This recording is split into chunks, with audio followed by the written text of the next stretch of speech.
BNP নেতা ইশরাক হোসেনকে ঢাকা দক্ষিণ সিটির মেয়র ঘোষণা করলেন আদালত। দলীয় সিদ্ধান্তের পর শপথ। 2020 সালের ভোটে কারচুপির মামলায় তাপসের পদ বাতিল। ঈদে টানা 9 দিনের ছুটি উদযাপনে বাড়ির পানে নগরবাসী। শেষ মুহূর্তে লঞ্চ, ট্রেন, বাসে ঘরমুখী মানুষের ঢল। নিরাপত্তা নিশ্চিতে থাকবে 3 স্তরের ব্যবস্থা। রোহিঙ্গা প্রত্যাবাসনে এশিয়ার নেতাদের একসঙ্গে কাজ করার আহ্বান প্রধান উপদেষ্টার। চীনের বোয়াও সম্মেলনে অর্থনৈতিক সম্পর্ক উন্নয়নে 4 প্রস্তাব ডক্টর ইউনূসের। এবং হাজার মাসের চেয়েও শ্রেষ্ঠ পবিত্র লাইলাতুল কদর আজ। ইবাদত বন্দেগিতে রজনী পার করবেন ধর্মপ্রাণরা। আল আকসা মসজিদে মুসল্লির ঢল। আগ্রাসন বন্ধে প্রার্থনা।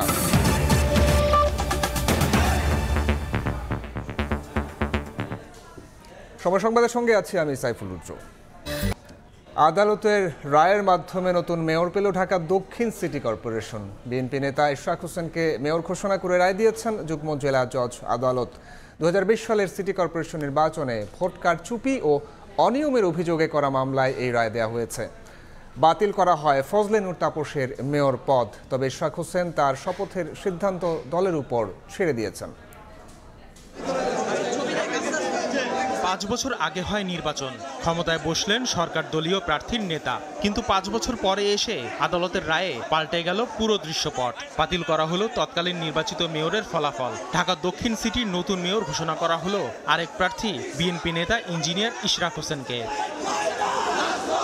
2020 সালের সিটি কর্পোরেশন নির্বাচন ঘিরে ভোট কারচুপি ও অনিয়মের অভিযোগে মামলা করেছিলেন বিএনপি প্রার্থী ইশরাক হোসেন। বৃহস্পতিবার সে মামলার রায় ঘোষণা করেন যুগ্ম জেলা জজ আদালত। ইশরাক হোসেনের আইনজীবীরা বলেন, আদালতের রায়ে শিগগিরই সরকারি গেজেট প্রকাশ করা হবে। পরে মেয়র পদে শপথ নিতে পারবেন ইশরাক।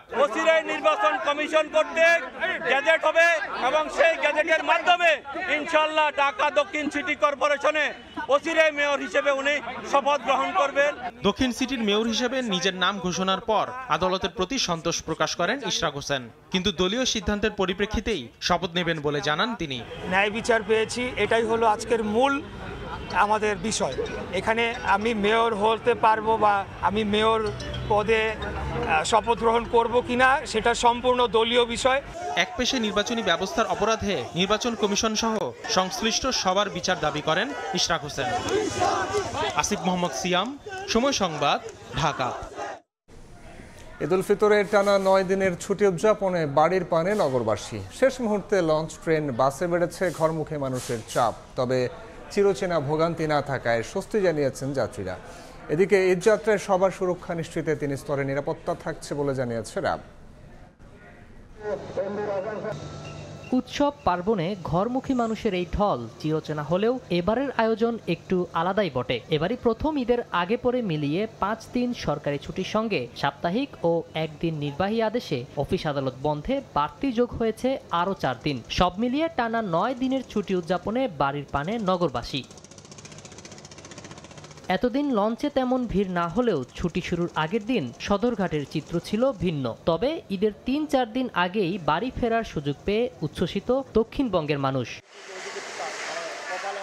এদিকে শহরের ব্যস্ততা ফেলে পরিবারের সঙ্গে ঈদ আনন্দ ভাগাভাগি করতে বৃহস্পতিবার সকাল থেকে রাজধানীর কমলাপুর রেলওয়ে স্টেশনে ছিল মানুষের ভিড়। বরাবরের মতো এবার শিডিউল বিপর্যয় না থাকায় যাত্রীদের চোখে মুখে স্বস্তির ছাপ। বাইরে থেকে টিকিট যেহেতু চেক করে ভিতরে নিয়ে আসা হচ্ছে, সেক্ষেত্রে যাত্রীদের ভিতরে এসে আর কোনো ভোগান্তির কোনো চান্স নেই। এখানে টিকিট যার ভ্রমণ তার, আসলে কথাটার সাথে কাজের সাথে কথার মিল আছে। আইন শৃঙ্খলা পরিস্থিতি যেভাবে বুথ করে ওনারা বসে আছেন, এই আইন শৃঙ্খলা পরিস্থিতির অনেক উন্নতি মনে হচ্ছে। খুবই ভালো লাগছে, ট্রেনে ওইরকম মানে ভিড় নেই, আমরা বাচ্চা নিয়ে রিল্যাক্সে যেতে পারছি, এটাই অনেক। যাত্রী সাধারণের স্বাচ্ছন্দ্য ভ্রমণের ক্ষেত্রে যতটুকু নিরাপত্তা দেওয়া দরকার এবং চেকিং দরকার সব কিছুই অ্যারেঞ্জমেন্ট আছে, সবকিছু সম্পন্ন হয়েছে, আপনারা দেখতেছেন। এদিকে গত কয়েকদিনের তুলনায় সড়কে যাত্রী চাপ বাড়লেও নেই চিরচেনা ভোগান্তির চিত্র। ঠিক সময়ে বাস ছাড়ায় স্বস্তি প্রকাশ করেন যাত্রীরা। বলছেন অনলাইনে টিকিট পাওয়ায় ভোগান্তি কমেছে, তাই ঈদের আনন্দ বেড়েছে দ্বিগুণ। আনন্দটাকে ভাগাভাগি করার জন্য বাড়িতে যাচ্ছি, খুবই ভালো লাগছে। অনলাইনে আসার পর শুধু আমি ভেরিফিকেশন করলাম, চেক করলাম, দেখি যে না আমার টিকিটটা হ্যাঁ কনফার্ম করা আছে। এদিকে ঈদ যাত্রা নির্বিঘ্ন করতে 3 স্তরে নিরাপত্তা থাকবে বলে জানিয়েছে র্যাব। ছিনতাইকারী ও মলম পার্টি থেকে সুরক্ষা দিতে সাদা পোশাকে টহলের পাশাপাশি মহাসড়কে কাজ করছে হাইওয়ে পুলিশের 4000-এর বেশি সদস্য। শাখাওয়াত হোসেন শাহ, সময় সংবাদ, ঢাকা। ঈদ যাত্রার সবশেষ খবর জানাতে এই মুহূর্তে সদরঘাটে আছেন সহকর্মী রাইদুল ইসলাম শুভ, সায়দাবাদ বাস টার্মিনালে সানবীর রূপল এবং গাজীপুরের চান্দনা চৌরাস্তায় আছেন মেহেদী হাসান। সরাসরি প্রথমেই যাব শুভর কাছে। শুভ, আবারও কিন্তু হাকডাকের মধ্যে দিয়ে সবর হয়ে উঠছে এই রাজধানীর সদরঘাট লঞ্চ টার্মিনাল এলাকা। আজ 27 তারিখ, সরকারি ছুটি। আজকের মধ্যে দিয়ে কর্মদিবসের মধ্যে দিয়ে শুরু হলো আজকে থেকে যেই সরকারি ছুটি, সেই সরকারি ছুটির কার্যক্রম কর্মদিবস। তো আমরা জানি যে সকাল থেকে দেখেছি যে সকলের দাপ্তরিক কাজ থেকে শুরু করে সম্পূর্ণ প্রয়োজনীয় কাজ সেরে রাজধানী ঢাকা ছাড়তে শুরু করছে রেল, সড়ক এবং নৌপথে। আমরা যেই আগের যে চিত্রটি আমরা দেখতে পেয়ে থাকি ঈদ আসলে, সেই চিত্রটি যেন আবারও দেখতে পাচ্ছি এই সদরঘাট এলাকায়।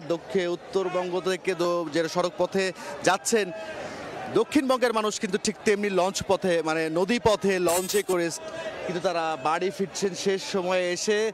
আর মাত্র 2 দিন পরেই পবিত্র ঈদ উল ফিতর অনুষ্ঠিত হতে যাচ্ছে। কালকে 28 তারিখ, তারপরে 29 তারিখ, হয়তো বা 31 তারিখে, 2 থেকে 3 দিন পরেই কিন্তু ঈদ। সেই ঈদের আনন্দ ভাগাভাগি করে নিতে ইতিমধ্যেই সরকারি যারা কর্মজীবীরা ছিলেন তারা সকল কাজ শেষে আজকে যে কর্মদিবসটি ছিল সেটি শেষ করে কিন্তু এখন সদরঘাটের দিকে, বাস টার্মিনাল দিকে বা রেল স্টেশন দিকে কিন্তু ছুটেছেন।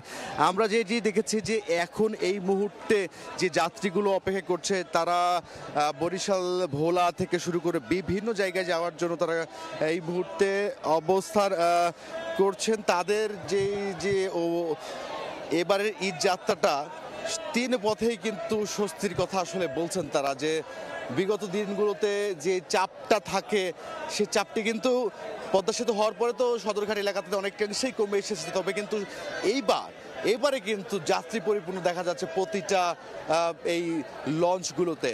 তো এক কথা এই ছিল আমার কাছে সদরঘাট এলাকা থেকে সবশেষ। আমরা একটু জানবো সড়কপথের কি অবস্থা সেটি জানতে সায়দাবাদে আছেন আমাদের সহকর্মী সানবীর রূপল, তার কাছে চলে যাচ্ছে সরাসরি। রূপল, টানা 9 দিনের ছুটি, এর মধ্যে ছুটির আমেজ শুরু হয়ে গেছে এবং সেই আমেজ কিন্তু লক্ষ্য করা যাচ্ছে যে যাত্রাপথের যে পরিস্থিতি, সেই পরিস্থিতি দেখা যাচ্ছে যে বাস টার্মিনাল, লঞ্চ টার্মিনালের মতোই বাস টার্মিনালে ভিড় আছে। তবে এখনও বিকালের দিকের ভিড়টি পুরোপুরি শুরু হয়নি মনে হচ্ছে। তবুও দিনে দিনে থেকে কিন্তু মানুষজন যাচ্ছেন। এখন শেষ বিকেলের দিকে অনেকেই মনে করছেন যে এই সময়টা কিছুটা ভিড় কম থাকবে, সে কারণে কিন্তু অনেকেই বাস টার্মিনালে চলে এসছেন। এবং এখানে যারা কাউন্টারে কর্তব্যরত আছেন তারা বলছেন যে সন্ধ্যার পরে নাগাদ এই ভিড়টি অনেক বেশি বাড়বে বলে তারা প্রত্যাশা করছেন এবং ইফতারের পরপরই এই মূল ভিড়টি শুরু হবে। এবং গতকালকেও সরকারি ছুটি ছিল এবং যার ফলে এর আগের দিন থেকেই অনেকেই একটু বাড়তি ছুটি নিয়ে এই ছুটিকে আরেকটু বাড়িয়ে নিয়ে ঈদের আমেজ গ্রামে কাটানোর জন্য তখন কিন্তু তারা আগেভাগে কিছু লোক চলে গেছেন। এবং লম্বা ছুটি হওয়ার কারণে দেখা যায় যে ভেঙে অনেকেই 1-2 দিন পরেই যাচ্ছেন যা ভিড় এড়ানোর জন্য। এবং যার ফলে একসাথে এবার কিন্তু অনেক বেশি বাসের যাত্রায় ভিড় লক্ষ্য করা যাচ্ছে না। তবে যাত্রীচাপ আছে এবং ধীরে ধীরে যাত্রীচাপ বাড়ছে।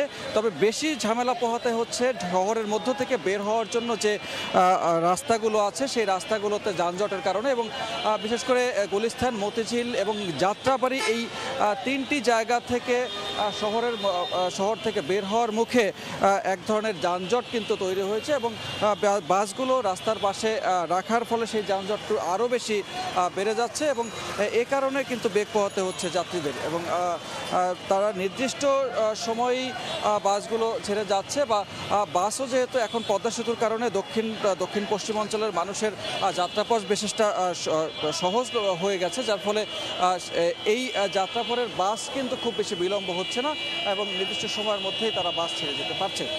তো এখন পর্যন্ত সায়দাবাদ বাস টার্মিনাল খবর ছিল এইটুকুই। চলে যাচ্ছে চন্দ্রায়, সেখানে আছে মেহেদী হাসান। মেহেদী হাসান জানাবেন সেখানে।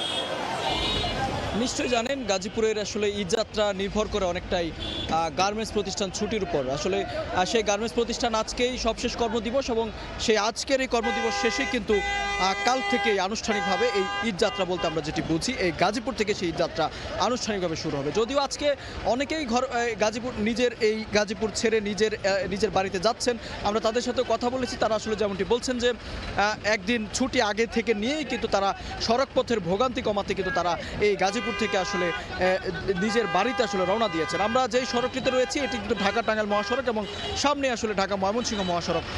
সড়কের কথা যদি বলি, সড়কের চাপ যাত্রীর সংখ্যা কিছুটা কম থাকলেও কিন্তু যানবাহনের চাপ কিন্তু আসলে চোখে পড়ার মতো এবং অসংখ্য যানবাহন আমরা দেখতে পাচ্ছি। শুধুমাত্র একটু জানিয়ে রাখি যে গাজীপুরে সারা দেশেরই মানুষজন এখানে বসবাস করে এবং 64 জেলারই বলা চলে মানুষজন এখানে বসবাস করে এবং সেই কারণে এই গাজীপুর থেকে সারা দেশের সাথে এক ধরনের সড়ক যোগাযোগ ব্যবস্থা রয়েছে। সারা বছর না থাকলেও এই ঈদকে কেন্দ্র করে আসলে সেই ব্যবস্থা করা হয়ে থাকে এবং সেই লক্ষ্যেই কিন্তু আমরা দেখতে পাচ্ছি দূর দূরান্তে বিভিন্ন অঞ্চলের যে মানুষজন যারা রয়েছে তারা কিন্তু এই গাজীপুর থেকে বিভিন্ন অঞ্চলে তাদের নিজ বাড়ির উদ্দেশ্যে রওনা দিয়েছেন। নিজের পরিবারের সাথে একসাথে ঈদের আনন্দ ভাগাভাগি করতে কিন্তু তারা রওনা দিয়েছেন। আমরা যেমনটি দেখতে পেয়েছি যে সকালেই আমরা দেখেছি যে এই সড়ক পথের ভোগান্তি কমাতে কিন্তু গাজীপুর মেট্রোপলিটন পুলিশের পক্ষ থেকে কিন্তু একটি বিশেষ টহল কার্যক্রম চালানো হয়েছে। তারা আসলে যেমনটি বলেছেন যে এই সড়কের ভোগান্তি এড়াতে তারা সব ধরনের ব্যবস্থা নিয়েছেন, বিশেষ করে ড্রোন দিয়ে সার্বক্ষণিক নিরাপত্তা ব্যবস্থা এবং পুলিশের পাশাপাশি সিটি কর্পোরেশন এবং পরিবহন সংশ্লিষ্টদের পক্ষ থেকেও কিন্তু এখানে ভলান্টিয়ার রাখা হয়েছে সড়কে কোনো প্রকার বিশৃঙ্খলা যেন না হয়। এবং বিশেষ করে যদি বলি যে ফুটপাত দখলের কারণেই কিন্তু সড়কের মূল বিশৃঙ্খলাটি হচ্ছে। ফুটপাত এবং সড়ক দখল করে আসলে ঈদের যে কেনাকাটা সেই মার্কেট করার কারণে এখন কিছুটা ভোগান্তি হচ্ছে। তবে সেটি কিন্তু আসলে ঈদ আসলেই ঈদকে সামনে রেখে অর্থাৎ যত ঘনিয়ে আসবে ঈদ ততই কিন্তু সেটি আরও কমবে, এমনটাই প্রত্যাশা করেছেন মেট্রোপলিটন পুলিশের কমিশনার। আমরা দেখেছি যাত্রীরা যারা রয়েছেন যারা আসলে এই সড়ক ব্যবহার করে নিজের বাড়িতে যাচ্ছেন পরিবারের সাথে ঈদ করার জন্য তারা আসলে সন্তুষ্টি প্রকাশ করেছেন এবং এর বাইরেও পরিবহন সংশ্লিষ্ট যারা রয়েছে তারা যেমনটি বলছেন যে এখনও যাত্রী চাপ না বাড়ায় কিন্তু তারা কিন্তু স্বাচ্ছন্দ্যে অর্থাৎ কোনো রকম যানজট ছাড়াই কিন্তু এই গাজীপুরের উপর দিয়ে দূর দূরান্তে অর্থাৎ বিভিন্ন শহরে যেতে পারছেন। তো এই ছিল গাজীপুর থেকে ঈদযাত্রাটা আমার কাছে সবশেষ তথ্য। ঈদযাত্রার খবর জানাতে সদরঘাট থেকে যুক্ত হয়েছিলেন সহকর্মী রাইদুল ইসলাম শুভ, সায়দাবাদ থেকে সানমি রুপুল এবং গাজীপুর চান্দনা চৌরাস্তা থেকে মেহেদি হাসান। আমরা সরাসরি জানছিলাম তাদের কাছে ঈদযাত্রার খবর। অন্য প্রসঙ্গ, রোহিঙ্গাদের নিরাপদ ও মর্যাদাপূর্ণ প্রত্যাবাসনে এশিয়ার নেতাদের একসঙ্গে কাজ করার আহ্বান জানিয়েছেন প্রধান উপদেষ্টা ডক্টর মোহাম্মদ ইউনূস। চীনের হাইনানে বোয়াও ফোরাম ফর এশিয়ার বার্ষিক সম্মেলনে তিনি এই আহ্বান জানান। উন্নত সমৃদ্ধ এশিয়া গড়তে 4 দফা প্রস্তাব দিয়েছেন ডক্টর ইউনূস। এদিকে সাইডলাইন বৈঠকে বাংলাদেশে চীনা বিনিয়োগকারীদের সহযোগিতার আশ্বাস দিয়েছেন এক্সিম ব্যাংক অব চায়নার চেয়ারম্যান। আর গণতান্ত্রিক উত্তরণে সহযোগিতার আশ্বাস দিয়েছেন জাতিসংঘের সাবেক মহাসচিব বান কি মুন। বাংলাদেশের সরকার প্রধান হিসেবে দায়িত্ব গ্রহণের পর প্রথমবার দ্বিপাক্ষিক রাষ্ট্রীয় সফরে চীনে প্রধান উপদেষ্টা ডক্টর মোহাম্মদ ইউনূস। সফরের দ্বিতীয় দিনে যোগ দেন বোয়াও ফোরাম ফর এশিয়ার বার্ষিক সম্মেলনে। বক্তব্যে প্রধান উপদেষ্টা বলেন, নতুন বাংলাদেশ গড়তে তার নেতৃত্বে অন্তর্বর্তী সরকার নানা রকম সমস্যার সম্মুখীন হচ্ছে। এশিয়ার সব দেশের ভাগ্য একে অপরের সঙ্গে জড়িত উল্লেখ করে সম্মেলনে অর্থনৈতিক, বাণিজ্যিক, খাদ্য, কৃষি ও তথ্য প্রযুক্তি সহায়তা সহ যুবশক্তির সঠিক ব্যবহারের 4 দফা সুপারিশ তুলে ধরেন প্রধান উপদেষ্টা। In this changing world, the destinies of Asian countries are intertwined. We must chart a clear roadmap for a shared future and a shared prosperity. Asia must create a sustainable financial mechanism. Regional MDBs and similar institutions should lead this effort. We need reliable funds that address our challenges and meet our growing demands. বৈশ্বিক নিন্দার পরও গাজায় গণহত্যা অব্যাহত রয়েছে মন্তব্য করে প্রধান উপদেষ্টা বলেন, ফিলিস্তিন শুধুমাত্র মধ্যপ্রাচ্য কিংবা আরবের বিষয় নয়, এটা বৈশ্বিক সংকট। তেমনি মিয়ানমার থেকে জোরপূর্বক বাস্তুচ্যুত 12 লাখেরও বেশি রোহিঙ্গার চাপ বহন করতে হচ্ছে বাংলাদেশকে। এটি আঞ্চলিক স্থিতিশীলতার জন্য হুমকি সৃষ্টি করছে উল্লেখ করে রোহিঙ্গাদের নিরাপদ ও মর্যাদাপূর্ণ প্রত্যাবাসনে এশিয়ার নেতাদের একসঙ্গে কাজ করার আহ্বান জানান প্রধান উপদেষ্টা। The genocide in Gaza continues despite global condemnation. The crisis in Palestine is not just an Arab or a Muslim concern. It is a humanitarian issue. For more than 7 years, Bangladesh has been hosting over 1.2 million forcibly displaced Rohingyas who are Myanmar nationals. Asian leaders must come together to ensure their safe and dignified repatriation to their home country, Myanmar. Boao সম্মেলনের পাশাপাশি বেশ কিছু sideline বৈঠকে অংশ নেন প্রধান উপদেষ্টা doctor Mohammad Yunus. জাতিসংঘের খাদ্য ও কৃষি সংস্থার প্রধান কু ডঙ্কি, জাতিসংঘের সাবেক মহাসচিব বান কি মুনও রাশিয়ার উপপ্রধানমন্ত্রী অ্যালেক্সি ওয়ারসোক সাক্ষাৎ করেন প্রধান উপদেষ্টার সঙ্গে। বাংলাদেশের গণতান্ত্রিক উত্তরণে সহযোগিতার আশ্বাস দিয়েছেন বান কি মুন। এদিন এক্সিম ব্যাংক অফ চায়নার চেয়ারম্যান চেন হুয়াইহু প্রধান উপদেষ্টার সঙ্গে সাক্ষাৎ করে বাংলাদেশে বিনিয়োগকারী চীনা প্রতিষ্ঠানগুলোকে সহায়তার আশ্বাস দেন। নাজমুস সালেহি, সময় সংবাদ। সময় সংবাদে আরও থাকছে। অবৈধ সম্পদ অর্জনের অভিযোগে শেখ হাসিনার সাবেক উপ প্রেস সচিব খোকনের বিরুদ্ধে দুদকের মামলা। নিউ ইয়র্কের সাবেক স্বাস্থ্যমন্ত্রী নাসিমের ছেলের 14টি ফ্ল্যাটের সন্ধান।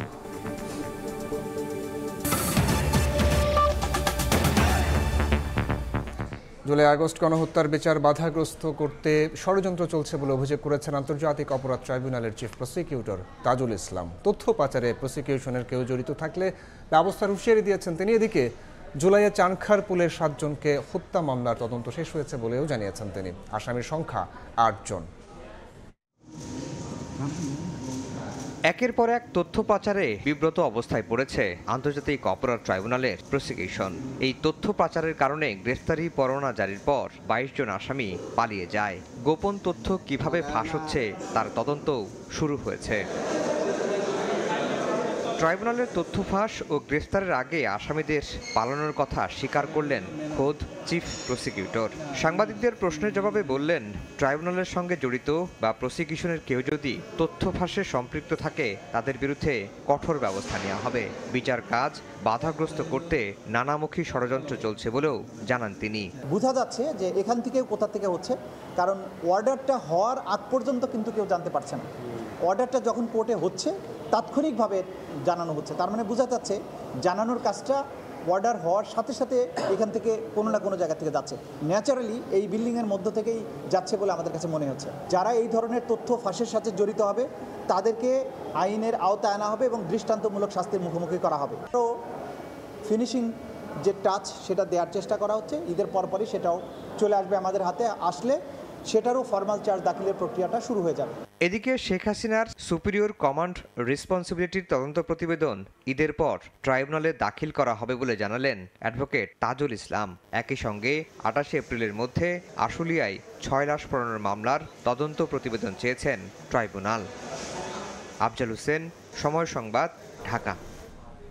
ঈদের ছুটি শুরুর আগের শেষ কর্মদিবসে রাজধানীর বিপণী বিতানগুলোয় তেমন একটা ভিড় দেখা যায়নি। তবে বিকেল ও সন্ধ্যার ভিড় এড়াতে অনেকেই সেরে নিচ্ছেন প্রয়োজনীয় কেনাকাটা।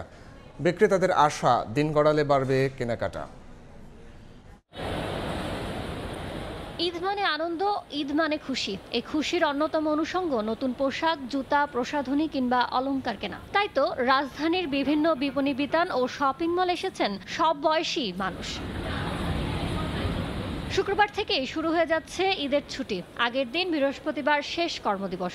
অনেকে অফিস শেষে ছুটবেন নারীর টানে, তাই এদিন সকালে শপিং মলগুলোতে ক্রেতাদের খুব একটা চাপ দেখা যায়নি। এখন তো সকালে আসলে ভিড় নাই, সময় গড়ানোর সাথে সাথে লোক বাড়বে, এখন আপাতত লোক নাই। যেহেতু আজকে আসলে শেষ কর্মদিবস, সকালের দিকে একটু ভিড়টা কম থাকবে। স্বাভাবিকভাবেই বিকালের দিক থেকে আশা করছি যে ভিড়টা বাড়বে। বিকেল কিংবা সন্ধ্যা নাগাদ বাড়তে পারে ভিড়। একথা মাথায় রেখেই আগে ভাগে অনেকে এসেছেন শেষ মুহূর্তের কেনাকাটা সেরে নিতে। এরপরই হয়তো ছুটবেন প্রিয়জনের টানে নিজের গ্রামে। কালকে তো ছুটি, এর জন্য আজকেই শেষ কেনাকাটা করার জন্য আসলাম। কেনাকাটা তো অলমোস্ট শেষ, হাজবেন্ডের জন্য কিনতে আসছি। ব্যস্ত ছিলাম তো, যার জন্য কেনাকাটা করতে পারিনি। তবে আজকে এসে যা দেখছি তাতে ভিড়টা কম, খুব কমফোর্টেবল এসেছি। রাস্তায় ভিড় ছিল না। সকালের দিকে আসার একটাই কারণ ছিল যে সকালের দিকে ভিড়টা একটু কম থাকে, মনে করলাম যে একটু রিল্যাক্সে শপিং করা যাবে। ঈদের মূল পোশাক কেনা শেষ, এখন হচ্ছে ঈদের পোশাকের সাথে একটু মিলিয়ে টুকিটাই কয়েকটা জিনিস কিনছি। বিক্রেতারা জানালেন ঈদের মূল কেনাকাটা প্রায় শেষ হয়ে এসেছে। এখন যারা আসতো তো রাজধানী ঢাকায় ঈদ উদযাপনে থেকে যাওয়া নগরবাসী। ইয়ানুর শিফাত, সময় সংবাদ, ঢাকা। ঈদ কেনাকাটার খবর জানাতে এই মুহূর্তে রাজধানীর নিউ মার্কেটে আছেন সহকর্মী অন্তরা সেন। সরাসরি যাচ্ছি তার কাছে। হাতে গোনা আর কয়েকটা দিন বাকি, আর এরই মধ্যে নারীর টানে রাজধানীবাসী কিন্তু ঢাকা ছাড়তে শুরু করেছে। আর যারা ফিরবেন বাড়িতে, বাড়ি ফেরার আগে কিন্তু তারা শেষ মুহূর্তের কেনাকাটাগুলো সেরে নিচ্ছেন। আমি এখন আছি রাজধানীর নিউ মার্কেটের চন্দ্রিমা মার্কেটে। এখানে দেখতেই পাচ্ছেন কি পরিমাণে ক্রেতার সমাগম ঘটেছে। কেউ কিনছেন জামা, কেউ বা জুতা, আবার অনেকেই কিন্তু পরিবারের জন্য আগেভাগে শপিং করে ফেলেছেন। তারা আবার এই শেষ সময় এসে কেনাকাটা করছেন নিজের জন্য। এখানকার অনেক ক্রেতাদের সঙ্গে কিন্তু আমরা কথা বলেছি। তারা জানিয়েছেন যে ঈদের জামা কাপড় কেনা শেষ হলেও অনেকের কেনা হয়নি ম্যাচিং জুয়েলারি কিংবা জুতা, আর তাই শেষ সময়ে সেসব জিনিসই কিন্তু তারা মিলিয়ে কেনার চেষ্টা করছেন। আর সেই সঙ্গে কিন্তু বিক্রেতাদের সঙ্গে দামাদামির চিত্র তো রয়েছে, আর এগুলো কিন্তু ঈদ কেনাকাটা একটা ভিন্ন মাত্রা যোগ করেছে। আর বাবা মায়ের হাত ধরে কিন্তু ছোট্ট সোনামণিরাও এসেছে ঈদ কেনাকাটা করতে। নিজের জন্য সুন্দর জামা জুতা নিজেরাই কিন্তু বেছে কিনছে। এতে কিন্তু তাদের চোখে মুখে কিন্তু এক বাড়তি আনন্দ উন্মাদনা কিন্তু দেখতে পাচ্ছি আমরা।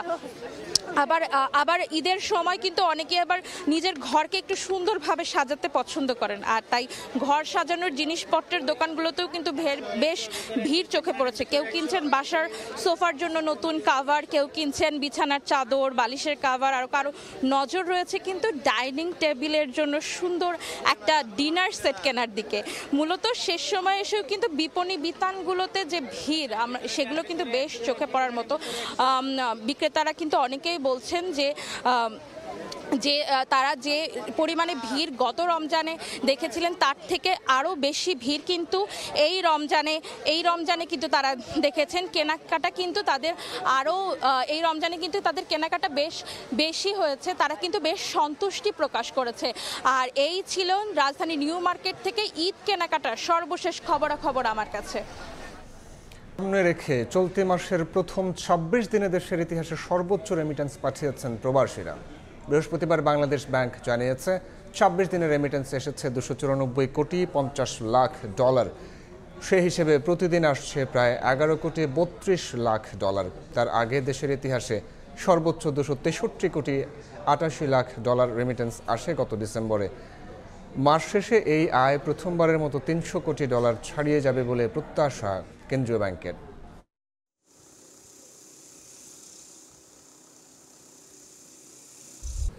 বাংলাদেশে আওয়ামী লীগ এবং জাতীয় পার্টির যোগসাজশে পরপর 3টি ডামি নির্বাচন অনুষ্ঠিত হয়েছে বলে মন্তব্য করেছেন জাতীয় নাগরিক পার্টির সদস্য সচিব আক্তার হোসেন। দুপুরে রংপুরের আফানুল্লাহ গ্লাস ফ্যাক্টরি মাঠে সাংবাদিকদের এক প্রশ্নের জবাবে আক্তার একথা বলেন। গণতন্ত্রকামী কোনো দেশ কোনোভাবেই ফাঁসিবাদী শক্তিকে রাজনীতি করার অধিকার দেয় না। ফাঁসিবাদী শক্তি নির্বাচনে আসতে না পারলে সেটির মাধ্যমে গণতন্ত্রের বিজয় সূচিত হয় বলেও মন্তব্য করেন আক্তার।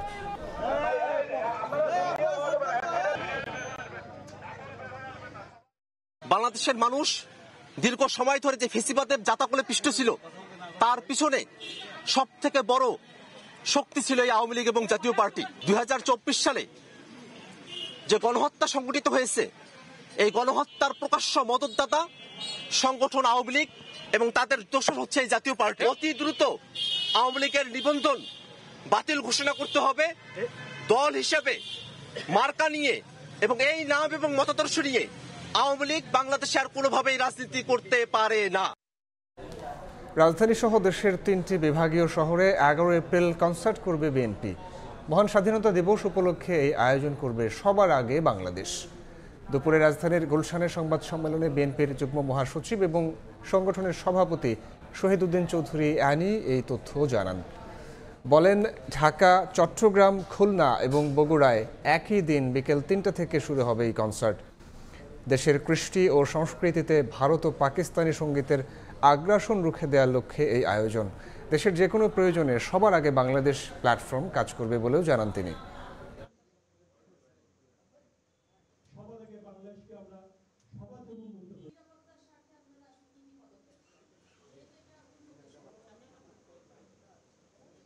ইতিপূর্বে আমার জানা মতে একসঙ্গে সারা বাংলাদেশে এই ধরনের প্রোগ্রাম অনুষ্ঠিত হয় নাই।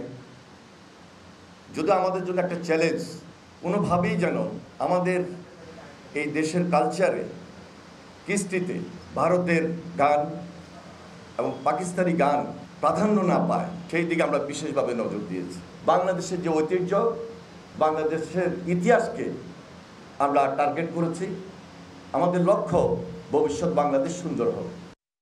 সময় সংবাদ। বাড়ি কিনেছেন যুক্তরাষ্ট্রের ব্যস্ততম শহর নিউ ইয়র্কে। এছাড়া স্ত্রীর সঙ্গে যৌথভাবে অর্জন করেছেন প্রায় 16.5 কোটি টাকার অবৈধ সম্পদ।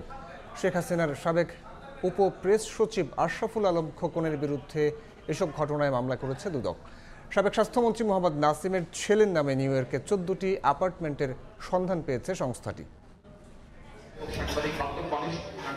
ক্ষমতাচ্যুত প্রধানমন্ত্রী শেখ হাসিনার আস্থাভাজন হিসাবে প্রেস উইংয়ের পরিচিত মুখ ছিলেন আশরাফুল আলম খোকন। আওয়ামী লীগ ক্ষমতায় থাকা অবস্থায় তার বিরুদ্ধে ব্যাপক দুর্নীতির অভিযোগ উঠলেও ছিলেন ধরাছোঁয়ার বাহিরে।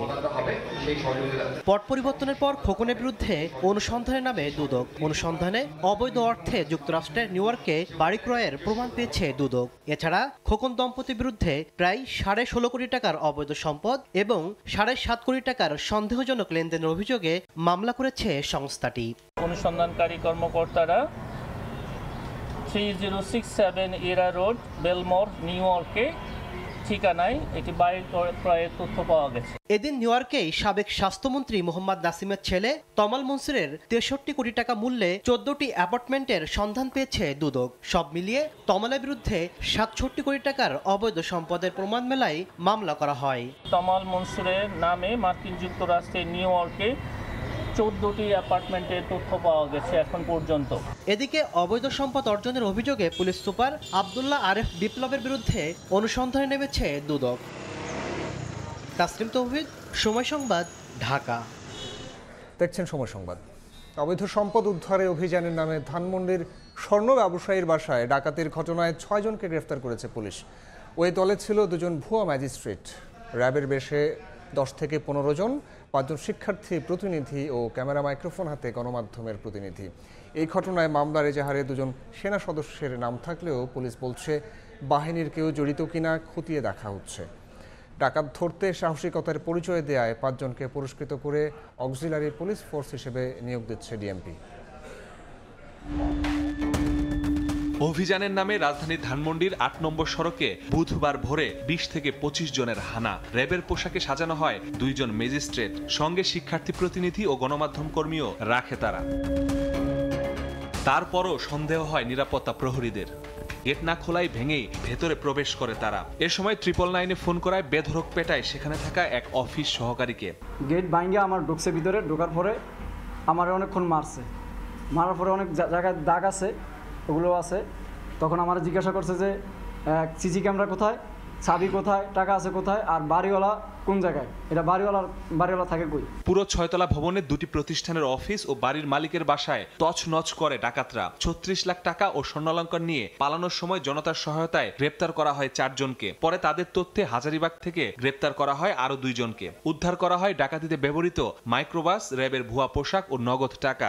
র্যাবের কোটি পরা এবং জ্যাকেট পরা অবস্থায় যেমন লোকজন ছিল, জিটিভির মাইক্রোফোনের ব্যবহার করা সাংবাদিক ছিল, 2 জন ম্যাজিস্ট্রেট ছিল, এবং যারা সোর্স হিসেবে কাজ করে বা এই যে এখন সাধারণত দেখা যায় ছাত্রদের একটা প্রতিনিধি 5-6 জনের ছিল।